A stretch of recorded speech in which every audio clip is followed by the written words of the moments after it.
राज्य शासनाने 1 एप्रिल 2019 पूर्वी नोंदणीकृत वाहनांसाठी हाय सिक्युरिटी नंबर प्लेट HSRP बसवणे बंधनकारक केले आहे। या संदर्भात ठाणे प्रादेशिक परिवहन कार्यालयाच्या संकेतस्थळावर 52,000 वाहन मालकांनी ऑनलाईन अर्ज दाखल केले आहेत। वाढत्या मागणीमुळे परिवहन विभागाने अंतिम मुदत 30 जून 2025 पर्यंत वाढवली आहे। वाहनांची वाढती संख्या लक्षात घेता नवीन नंबर प्लेट लावण्याची मुदत 30 जून 2025 पर्यंत वाढवण्यात आली असून यासाठी परिवहन कार्यालयात हाय सिक्युरिटी नंबर प्लेट उत्पादक कंपनी आणि वाहन वितरकांची बैठक देखील आयोजित केली होती। महाराष्ट्र शासनाच्या परिवहन विभागाने 4 डिसेंबर 2024 रोजी आदर्श कार्यप्रणाली जारी केली आहे। त्यानुसार आता सर्वच वाहनांवरील नंबर प्लेट या हाय सिक्युरिटी नंबर प्लेट असणं सक्तीचं केलं आहे। 1 एप्रिल 2019 नंतर असणाऱ्या वाहनांना हाय सिक्युरिटी नंबर प्लेट बसवलेली आहे। मात्र त्यापूर्वीच्या वाहनांवर नव्या पद्धतीची नंबर प्लेट लावायची आहे।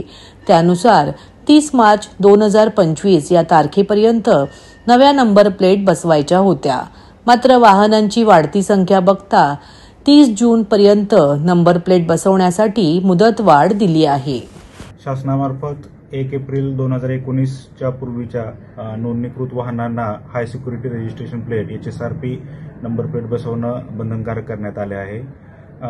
आता या HSRPची वाढती मागणी आणि सध्या परिस्थिती पाहता शासनाकडून या HSRP बसवण्याला मुदतवाढ देण्यात आलेली आहे। आता ती मुदत 30 जून 2025 पर्यंत असणार आहे।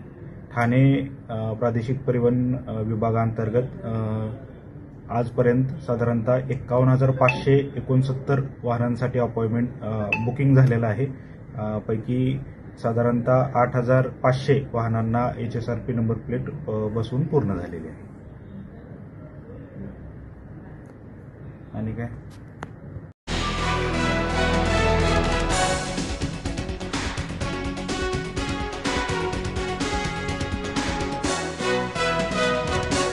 ठाणे महानगरपालिकेचे माजी नगरसेवक तसेच शिरूर लोकसभा संपर्क प्रमुख विकास कृष्णा रेपाळे यांनी त्यांचा वाढदिवस सकाळपासूनच विविध सामाजिक उपक्रम राबवित साजरा केलाय। सायंकाळी ठाण्यातील कशिश पार्क येथील जनसंपर्क कार्यालयाजवळ विकास रेपाळे यांचा वाढदिवस मोठ्या उत्साहात आणि जल्लोषात साजरा झाला। या प्रसंगी ज्येष्ठ नागरिकांना टोपीचे वाटप करण्यात आले। सध्या उन्हाचे प्रमाण मोठ्या प्रमाणात वाढले। याच पार्श्वभूमीवर ज्येष्ठ नागरिकांना टोपीचे वाटप करण्यात आले।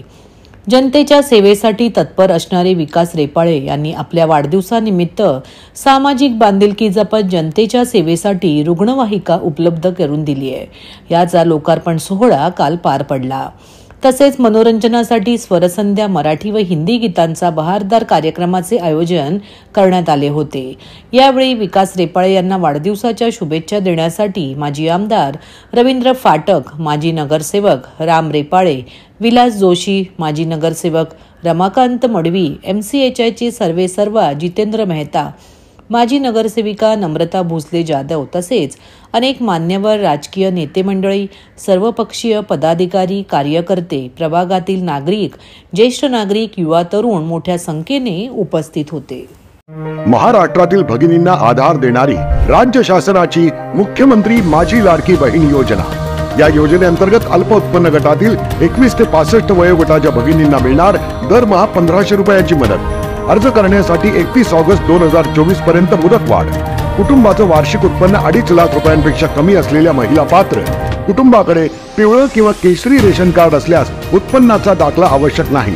पांढरं रेशन कार्ड असेल किंवा रेशन कार्ड नसेल तर कुटुंबाचं वार्षिक उत्पन्न 2.5 लाखांपेक्षा कमी असल्याचा दाखला आवश्यक। योजनेसाठीचा ऑनलाईन अर्ज नारी शक्ती दूत ॲप वरून किंवा पोर्टलवर भरता येईल। ज्या भगिनींना ऑनलाईन अर्ज भरता येत नसेल त्यांच्यासाठी अंगणवाडी, ग्रामपंचायत, वॉर्ड ऑफिस, सेतू सुविधा केंद्रामध्ये किंवा आशाताई बचत गटाच्या CRP यांची मदत उपलब्ध। आता आपल्याला अभिमानाने म्हणता येईल, सुखी आणि सुरक्षित आहे माझी लाडकी बहीण। लातूर नगर पुणे शहर, पुणे ग्रामीण यांनी पुरुषात तर मुंबई उपनगर पूर्व, पिंपरी चिंचवड यांनी महिलात 72व्या वरिष्ठ गट पुरुष व महिला राज्य अजिंक्यपद निवड चाचणी कबड्डी स्पर्धेत विजयी सलामी दिली। यजमान ठाण्याच्या पुरुष व महिला संघांना मात्र साखळीतील लढतीत पराभवाचा सामना करावा लागला। महाराष्ट्र राज्य कबड्डी असोसिएशनच्या मान्यतेने ठाणे जिल्हा कबड्डी असोसिएशनने भाजपाचे जिल्हाध्यक्ष संजय वागुले यांची विश्वास सामाजिक संस्था व कृष्णा दूध डेअरी यांच्या सहकार्याने या स्पर्धेचे आयोजन केले आहे। ठाणे पश्चिम येथील कॅडबरी कंपनीजवळील भारतरत्न माजी पंतप्रधान स्वर्गीय अटल बिहारी वाजपेयी क्रीडांगणावर झालेल्या उद्घाटनीय सामन्यात लातूरने पुरुषांच्या क गटात पूर्वार्धातील 12-21 अशा 10 गुणांच्या पछाडीनंतर ठाणे शहर संघाला 32-31 असे चुकवीत पहिल्या विजयाची नोंद केली। आक्रमक सुरुवात करीत पहिला लोण देत पूर्वार्धात ठाण्याने 10 गुणांची आघाडी घेतली होती, पण पूर्वार्धातील हा जोश ठाणेकरांना टिकवता आला नाही। उत्तरार्धात लातूरने टॉप गिअर टाकत ठाण्यावर 2 लोण देत आघाडी घेतली आणि सामना आपल्या नावे केला। अजिंक्य कातले, ऋषिकेश पांचाळ लातूरच्या विजयाचे शिल्पकार ठरले। ठाण्याच्या शक्तिसिंग यादव, मंथन दंत यांचा खेळ उत्तरार्धात कमी पडला। महिलांच्या सामन्यात देखील मुंबई उपनगर पूर्वने क गटात ठाणे ग्रामीणला 38-30 असे नमविले। शुभदा खोत, यशिका पुजारी, समृद्धी मोहिते यांच्या चढाई पकडीच्या चतुरस्त्र खेळाने उपनगरने दोन्ही डावात खेळावर आपले वर्चस्व ठेवले होते। निधी राजोळे, यतिक्षा बाबाडे यांनी ठाणे ग्रामीणकडून कडवी लढत दिली। नगरने पुरुषांच्या ब गटात नांदेडचा 62-12 असा सहज धुव्वा उडविला। शिवम पठारे, युवराज गवारे यांच्या तुफानी खेळानेच नगरने हा मोठ्या गुणांच्या फरकाने विजय मिळवला। पुरुषांच्या ड गटात पुणे शहराने परभणीला 36-33 असे चकविले खरे, पण त्यासाठी त्यांना कडवा संघर्ष करावा लागला। जोशपूर्ण सुरुवात करीत परभणीने पहिला लोण देत 12-1 अशी आघाडी घेतली, पण त्यातून सावरत पुण्याने ती आघाडी कमी करत आणली। विश्रांतीला खेळ थांबला तेव्हा देखील 17-16 अशी परभणीकडे 1 गुणाची आघाडी होती। त्यानंतर मात्र पुण्याने आपला खेळ उंचावत सामना आपल्या बाजूने झुकविला। तेजस पाटील, दीपक सांगले, सुनील दुबिले यांच्या उत्तरार्धातील झंझावती खेळाने बाजी पलटली। परभणीकडून अंकुश भांडे, वैभव कांबळे, रत्नेश्वर घाडगे यांनी सुरुवात चांगली केली, पण शेवटी त्यांना संयम न राखता आल्याने पराभवाचा सामना करावा लागला। गतविजेत्या पुणे ग्रामीणने अ गटात चुरशीच्या लढतीत नाशिक शहराचा 45-41 असा पराभव केला। मध्यांतराला 24-16 अशी पुण्याकडे आघाडी होती। कबड्डी रसिकांची उत्कंठा वाढविणाऱ्या या सामन्यात दुसऱ्या डावात नाशिकला सूर सापडला, पण वेळेच गणित न जुळल्याने त्यांना पराभव पत्करावा लागला। अजित चव्हाण, अक्षय सूर्यवंशी, ऋषिकेश भोजने यांनी पुणे ग्रामीणकडून तर आकाश शिंदे, शकीब जावेद, दीपक आहेर नाशिक शहराकडून उत्कृष्ट खेळ केला। पिंपरी चिंचवडने महिलांच्या ड गटात परभणीला 57-24 असे पराभूत केले। मनीषा राठोड, सविता गवई यांच्या तुफानी खेळाला या विजयाचे श्रेय जाते। परभणीची निकिता लंगोट एकाकी लढली।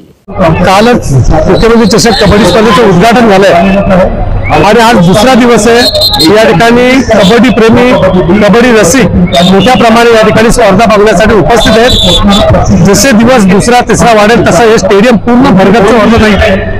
उद्या महाराष्ट्राचे भारतीय जनता पार्टीचे प्रदेशाध्यक्ष चंद्रशेखरजी बावनकुळे, कार्याध्यक्ष रवींद्र चव्हाण, माजी खासदार किरीटजी सोमय्या असे दिग्गज मान्यवर या स्पर्धेला भेट देण्यासाठी उद्या या ठिकाणी उपस्थित राहणार उत्कृष्ट आहे। ठाण्यामध्ये नेहमीच कबड्डीला ठाण्यातील लोकांनी दाद दिलेली आहे। क्रीडा रसिकांना ही एक नाविन्य पूर्ण पर्वणीच दिलेली आहे। भारतीय जनता पार्टी, ठाणे शहर, ठाणे विश्वास सामाजिक संस्था आणि शारदा सरकारी प्रतिष्ठान तसेच ठाणे महानगरपालिका ठाणे यांच्या संयुक्त विद्यमाने ही स्पर्धा ठाणेकरांना एक मोठी पर्वणी दिली आहे कबड्डी क्षेत्रासाठी। ठाणे शहरातील नागरी सुविधांचा बोजवारा उडाला असून सामान्य नागरिकांना आवश्यक सुविधा पुरवण्यात महापालिका अपयशी ठरली आहे। या पार्श्वभूमीवर ठाणे महापालिका हद्दीत नवीन व्यापारी संकुले, रहिवासी इमारती आणि निवासी संकुले उभारण्यासाठी परवानगी देऊ नये अशी मागणी भाजपाचे माजी गटनेते नारायण पवार यांनी मुख्यमंत्री देवेंद्र फडणवीस यांच्याकडे पत्राद्वारे केली आहे। तसेच ठाण्यातील नागरिकांच्या सध्याच्या हालाची दखल घेण्याची विनंती केली आहे।